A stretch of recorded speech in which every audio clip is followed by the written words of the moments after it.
귀한 주님의 말씀을 봉독해 주셔서 감사합니다.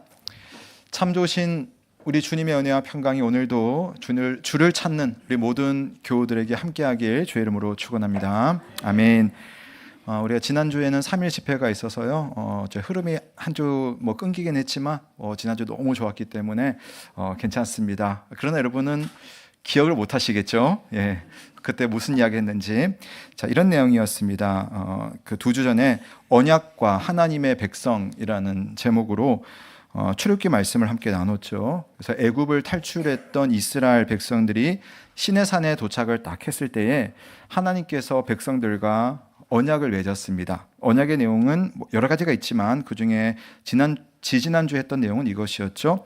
너희는 모든 민족 중에서 내 소유가 되겠고 너희가 내게 대하여 제사장 나라가 되며 거룩한 백성이 되리라. 했던 것도 같고 안 했던 것 같기도 하고 그렇죠, 여러분. 저도 그렇습니다.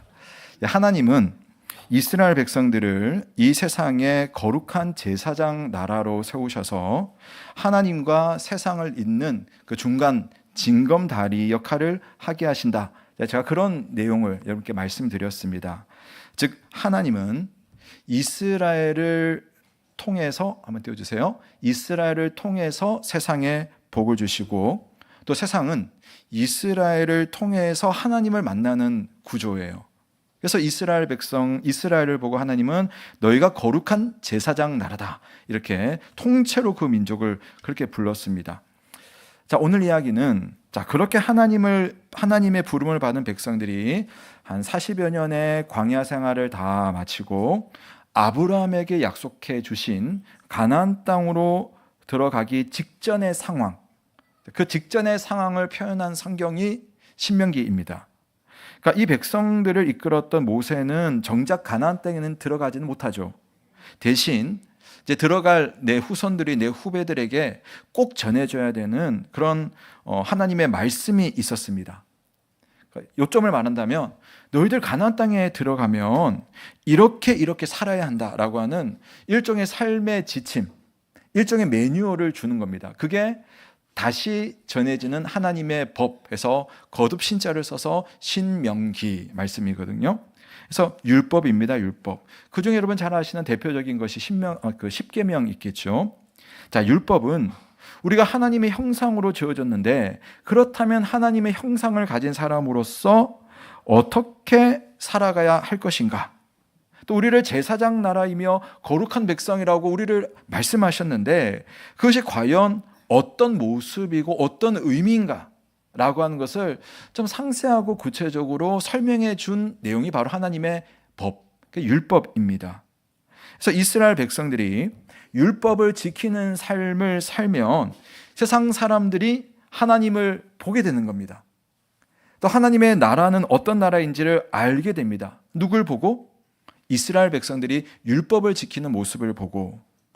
그런데 제가 먼저 이야기 드리고 싶은 것은 그런 좋은 율법이지만 우리가 율법에 대해서 성경을 이해할 때는 조금은 오해하는 부분들이 있어요. 그래서 오해하기 쉬운 부분을 먼저 좀 풀고 그 다음 이야기를 진행해 보려고 합니다. 대표적인 오해가 뭐냐면은 우리는 율법을 지켜야지 구원을 얻는다라고 하는 그런 생각이 있어요. 인간이 가지고 있는 종교적인 심성입니다. 그러니까 뭔가를 해야지 신이 복 주시지. 뭔가의 조건을 만족시켜야지 내가 복을 받을 수 있지. 이게 가장 기본적인 인간의 종교성이거든요. 하나님의 백성이 되려면, 구원을 받으려면 율법을 지켜야 한다. 자, 여러분 어떻게 생각하십니까? 자, 2가지 문장을 가지고 왔는데, 자, 이 문장을 보면서 한번 생각을 해보시고 비교를 해보십시오. 하나님의 백성이 되기 위해서는 율법을 지켜야 한다. 자, 그리고 하나님의 백성이기 때문에 율법을 지킨다. 자, 속으로만 생각하십시오. 말하면 부끄러울 수 있기 때문에. 자, 이겁니다. 앞에 것은 틀렸고 뒤에 것은 맞아요. 하나님의 백성이 되기 위해서 율법을 지키는 것이 아니라 하나님의 백성이 되었기 때문에 우리가 율법을 지킬 수가 있는 겁니다. 구약의 시각으로 본다면, 자, 이스라엘 백성은 율법을 지켜서 구원을 받고 하나님 백성 되는 것이 아니었어요.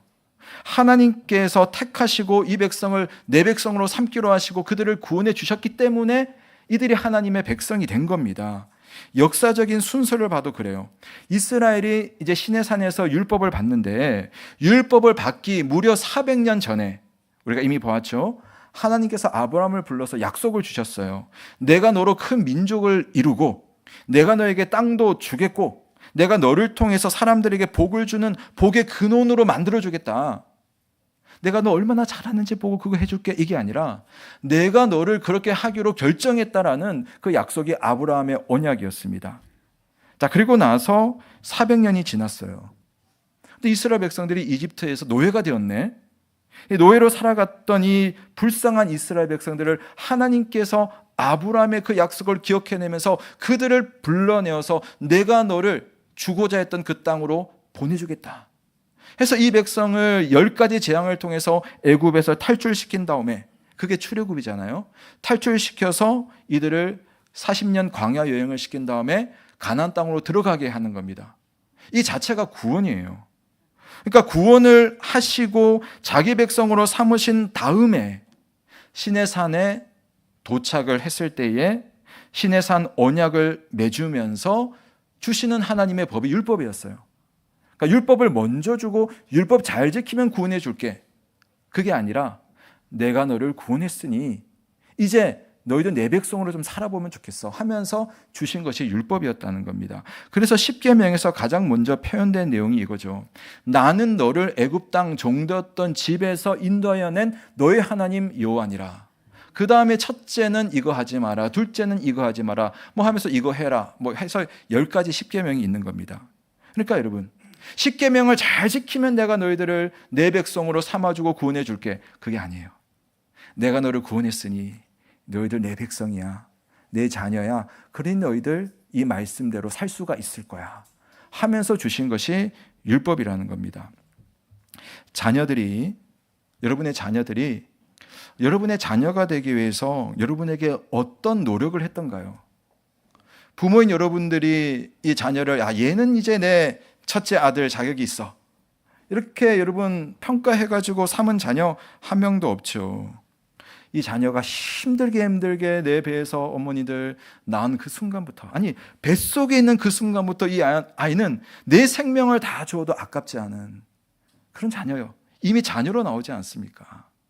자녀가 되기 위해서 태어난 것이 아니라 자녀로서 태어나는 겁니다. 자녀이기 때문에 부모의 말에 순종하며 가족으로서 자기 자리를 지키는 것이지 자녀가 되기 위해서 순종하는 것이 아니라는 거예요. 사람들은 율법에 대해서 오해하기를 율법을 지켜야지 구원을 받는다고 생각합니다. 또는 오늘날 우리의 종교적인 심성으로 우리가 신앙생활을 할 때도 뭔가 종교적인 역할을 다 해야지만 구원을 받는다. 교회 봉사를 이만큼 하고 헌금을 이만큼 하고 예배를 이렇게 꼬박꼬박 드려야지 내가 예배도 잘 못 드리고 헌금도 못 하고 봉사도 안 하는데 나 같은 것이 어떻게 구원을 받을까? 물론 나는 그렇게 생각할 수 있어요. 그러나 여러분의 아버지이신 하나님은 여러분을 결코 그렇게 생각하지 않으시는 아버지라는 사실, 하나님이 아버지 되신다는 그 사실을 오해하지 않으시기를 주님의 이름으로 축원합니다. 근데 어떤 경우는 우리의 종교적인 심성이 자꾸만 굴레가 되어가지고 신앙에서 누리는 자유와 능력을 잃어버린 채로 살아갑니다. 여러분, 굴레 아시죠? 굴레. 오늘 설교 제목이 율법은 굴레인가인데, 굴레는 이런 거죠. 그림 한번 보시면, 자, 소가 이게 달구지라고 하죠. 수레. 달구지나 쟁기를 끌 때 목에다가 뭐 하나 걸칩니다. 저기 가로로. 걸치는 것을 멍에라고 하죠. 멍에를 걸치고 이제 쟁기를 달고 이제 밭을 이렇게 가는 겁니다. 예수님께서도 말씀하셨죠. 멍에에 대해서. 자, 그럼 굴레는 뭔가? 코의 앞에다가 구멍을 내서 콧뚜레를 낀 다음에 여기다 이제 줄을 딱 매는 겁니다. 또는 이 줄로 이렇게 얼굴을 감싸는 거죠. 그렇게 해서 소가 다른 쪽으로 보지 못하도록 방향을 한 곳으로만 가도록 이렇게 잡고 가는, 이게 소의 굴레지 않습니까? 근데 이 굴레라는 말은 비유적으로는 이런 겁니다. 무언가에 얽매여서 벗어날 수 없는 마음과 그런 상황을 일러서 내가 굴레에 있다, 굴레에 갇혔다, 이런 이야기 하지 않습니까? 그런데 사랑하는 성도 여러분, 신앙생활은 여러분에게 누군가가 굴레를 씌워가지고 끌고 다니는 삶이 아닌 겁니다. 여러분이 하나님의 백성이 되기 위해서 이것도 해야 되고 저것도 해야 되고 어느 정도 수준이 되어야지만 내가 하나님의 백성이다. 이런 하나님의 인도하심이 아니라는 겁니다. 이스라엘 백성은 처음에는 애굽의 노예라는 굴레를 쓰고 살았어요. 그 틀을 벗어나지 못해서 자유도 없었고 마음의 안식도 없었습니다.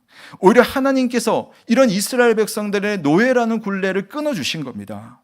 애굽을 탈출시키고 힘들었지만 약속의 땅까지 오게 하면서 네가 나의 백성이다. 그리고 너는 자녀가 되기 위해서 노력할 필요가 없어. 왜? 내가 너를 자녀 삼았기 때문에. 하면서 하나님의 은혜와 도우심으로 지금까지 온 겁니다. 하나님은 자기 백성을 세상의 굴레로부터 벗어나게 하시는 분이시지 굴레를 씌우시지 않으시는 분이라는 사실을 믿으시기를 바랍니다. 자, 오늘 말씀 보세요. 15절 말씀해 보면 한번 같이 읽겠습니다. 시작.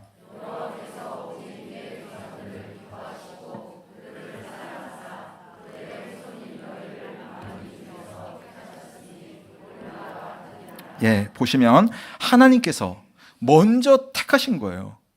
너희들이 어떻게 하는지 내가 보고 너희들을 택했다. 너희 조상들이 이만큼 잘하니까 택했다. 그게 아니에요. 사실 우리 10장을 보았지만 9장에는 어떤 내용이 나오냐면은 역사 이야기를 하는데 너희 조상들이 얼마나 하나님 앞에 범죄하는 불충한 죄인이었는지를 설명을 쫙 하면서 오늘 말씀까지 왔어요.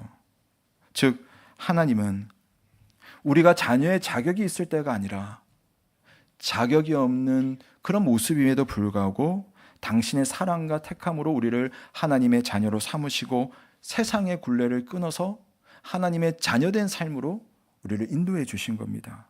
그래서 율법이라고 하는 것은 그것에 대한 조건이 아니라 이제 하나님의 자녀가 되었으니 이런 삶의 방식으로 살아야지 하는 것을 보여주시는 하나님의 은혜의 그런 수단이었던 것이죠. 율법을 주신 하나님은 율법을 지키도록 요구하셨습니다. 그러나 이건 굴레가 아닙니다. 조건이 아니라 새로운 존재가 되었으니 내 자녀가 되었으니 새로운 삶의 방식으로 한번 살아보자라고 하는 하나님의 특별한 그러한 기대와 소망이 담겨 있습니다.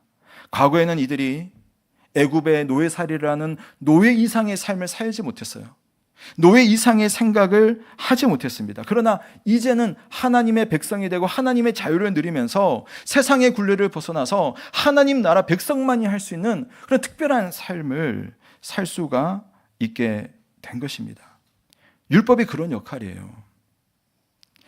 자, 율법을 주시면서 하나님께서는 자녀가 되기 위해서가 아니에요. 너희들이 자녀니까 이렇게 살 수가 있어 하면서 주시는 한 가지 예를 그 훈육을 하시는데 그 훈육의 내용 여러분 12절 13절에 보면 크게 5가지 정도가 있습니다. 이게 중요하기 때문에 제가 한번 짧게 한번 설명을 드리면요. 다 읽지는 않겠습니다. 성경을 보시면서 보세요. 첫 번째 하나님이 요구하시는 태도는 뭐냐면은 여호와를 경외하라. 하나님을 두려워하고 그러면서 존중하고 존경하라는 겁니다. 두 번째는 그의 모든 도를 행하라. 도라고 하는 건 길이거든요. 하나님 보시기에 올바른 길을 가라는 말입니다. 셋째, 자, 여러분 성경을 보시면서 그를 사랑하라. 하나님이 우리를 사랑하시니 나도 그분을 사랑하는 겁니다. 네 번째, 마음과 뜻을 다하여 여호와 하나님을 섬기라. 그분을 우리가 할 수 있는 최대한으로 섬기라는 거죠. 다섯 번째, 여호와의 명령과 규례를 지키라. 그분의 율법을 지키는 삶을 살아라. 자, 이 중에 제가 5번째 말씀을 좀 집중해서 보려고 하는데 여호와의 율법을 지키라. 자, 여기에 여러분 왜 여호와의 율법을 우리가 지키라고 하는지 모세가 권면하는지를 한번 보시면 여러분 성경에 그 이유가 보일 겁니다. 왜 모세가 이들에게 여호와의 명령과 규례를 지키라고 하죠? 목적이 있습니까, 여러분? 맞아요. 잘 보셨어요. 너의 행복을 위해서 여호와의 명령과 규례를 지킬 것이 아니냐. 참 이상해요. 뭔가 굴레가 쓰여지는 것 같은데 굴레가 아니라는 거예요.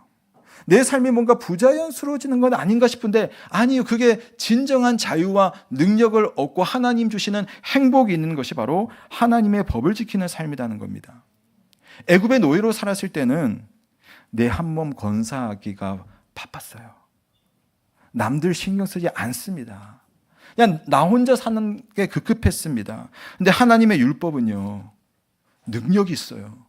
우리가 다른 삶을 요구하는 겁니다. 19절에 하나의 예를 말해줘요. 너희는 나그네를 사랑하라. 전에 너희도 애굽 땅에서 나그네 되었음이니라. 이게 하나님의 법입니다. 물론 여기에서도 더 자세한 내용이 다른 성경에 보면 율법이 있습니다. 자, 여러분, 이것은요, 너희가 이걸 하면 하나님의 백성이 될 것이다, 이거 아니라고 했죠. 이미 거룩한 제사장의 나라로 부름을 받았기 때문에 이 말씀을 지켜서 너희들이 특별한 내 백성이고 내 자녀라는 그 새로운 삶의 양식을 익히라는 겁니다. 예전만 해도, 얼마 전만 해도 가족이 아니었었는데 이제 다시 보니까 그 사람이 나와 함께 살아가는 영적인 가족이에요.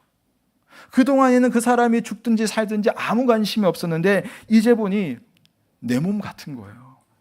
그래서 돌보고 싶은 겁니다. 그래서 거룩한 제사장 나라는 새로운 정체성으로 살기 시작하니까 내가 그동안에는 애굽의 노예살이를 할 때는 하지 못했고 생각하지 못했던 그런 시각이 확 열리는 겁니다. 이건 굴레가 아니라 하나님 나라에서 우리가 누릴 수 있는 은혜이며 특별한 능력이라는 사실을 믿으시기를 바랍니다. 제가 여름마다 선교사 리트릿을 하는데 또 뭐 몇 번 말씀드렸습니다만은 리트릿 마칠 때마다 꼭 우리 몇 분 선교사님들은 해마다 정말 마치 이야기를 하고 다른 분한테 이거 다음에 이야기해 주세요라고 정해놓은 멘트처럼 꼭 똑같은 말씀을 하시는 분들이 해마다 몇 분씩 계세요. 뭐냐면은, 목사님, 아니 저희들을 알지도 못하는 교회와 성도들이 어떻게 이렇게 저희들을 사랑해 주시고 잘 섬겨 주시는지 정말 저희 너무 감격하고 고맙고, 또 그것 때문에 하나님이 얼마나 우리를 사랑하시는지를, 그 깊은 사랑, 넓은 사랑을 많이 깨닫고 돌아갑니다. 이 말이 꼭 있어요. 선교지에서 고생하고 지쳐서 여기라도 와서 조금은 쉬고 회복할 수 있을까 해서 온 선교사님들이, 아니 그런 말씀을 하실 때 제가 다 회복이 되더라고요. 하나님이 우리를 통해서 이렇게 역사하시고 우리가 이렇게 제사장 나라로 살 수가 있구나. 여러분, 우리가 누군가에게 이렇게 하는 것은 우리가 이미 하나님의 백성, 하나님의 자녀, 거룩한 제사장의 나라이기 때문입니다. 우리가 누군가를 사랑하고 섬길 때에 우리 안에서 증명되는 사실이 있어요. 하나님의 사랑이 우리 안에 살아있구나, 주께서 우리와 함께 하시는구나를 알 수가 있는 겁니다. 요한복음 15장 12절에 보면 내가 너희를 사랑한 것 같이 너희도 서로 사랑하라. 너희가 서로 사랑하면 내가 너희를 사랑할 게가 아니에요. 내가 너희를 사랑했으니 너희 사랑할 수 있다는 겁니다. 요한일서 4장 19절 말씀, 우리가 사랑하는 것은 그가 먼저 우리를 사랑하셨기 때문이니라. 사랑은 하나님의 흔적입니다. 하나님의 사랑을 받은 사람은 누군가를 사랑하는 것으로 그 사랑을 확인할 수가 있어요. 어쩌면 눈에 보이지 않는 하나님을 사랑한다고 말을 하는 것보다 눈에 보이는 사람 하나 사랑하는 것이 더 힘들고 어려울 수 있습니다. 내 감정을 좀 넘어서야 되니까요. 그래서 하나님의 말씀을 지키는 것이 참 힘들다는 것을 매번 느끼기도 합니다. 자, 그렇다면 여러분은 어떻습니까? 우리 성경 말씀 한번 읽어보겠습니다. 17절과 18절 말씀 시작.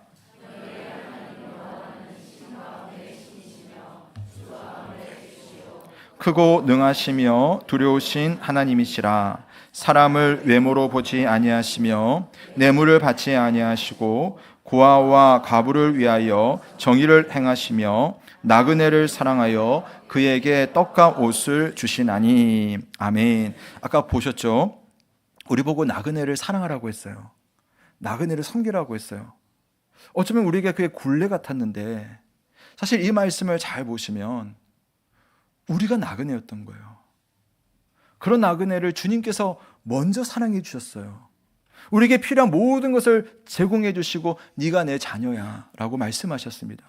그러므로 우리가 또 다른 나그네를 섬기는 순간 우리는 어떤 존재가 되냐면은 하나님의 형상이 회복되고 우리 안에 하나님이 있다는 것을 스스로 확인을 하는 겁니다. 누군가에게 하나님이 당신을 사랑하고 있다는 것을 보여주는 행위가 나그네를 사랑하는 것으로 나타나는 것입니다.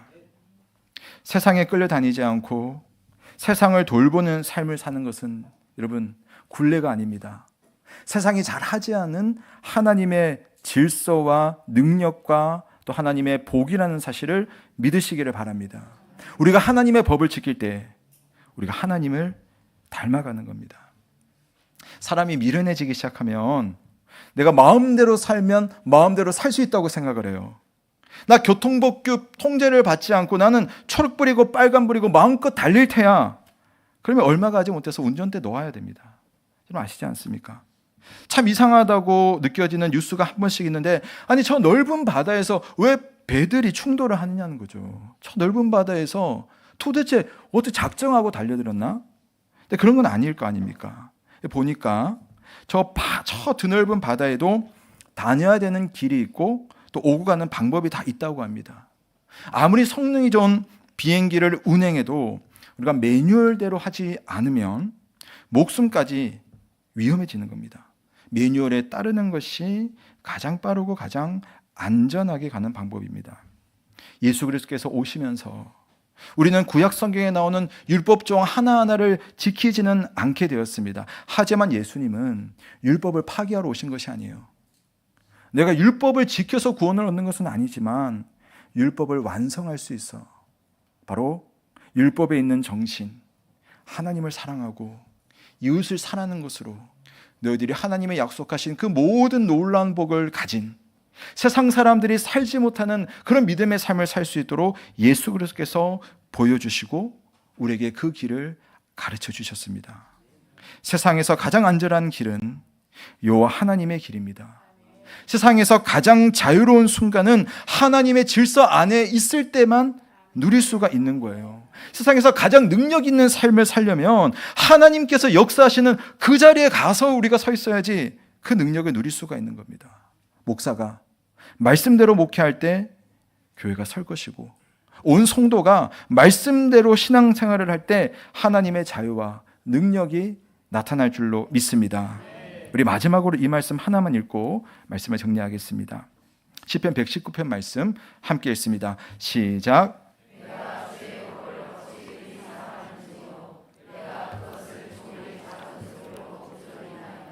아멘.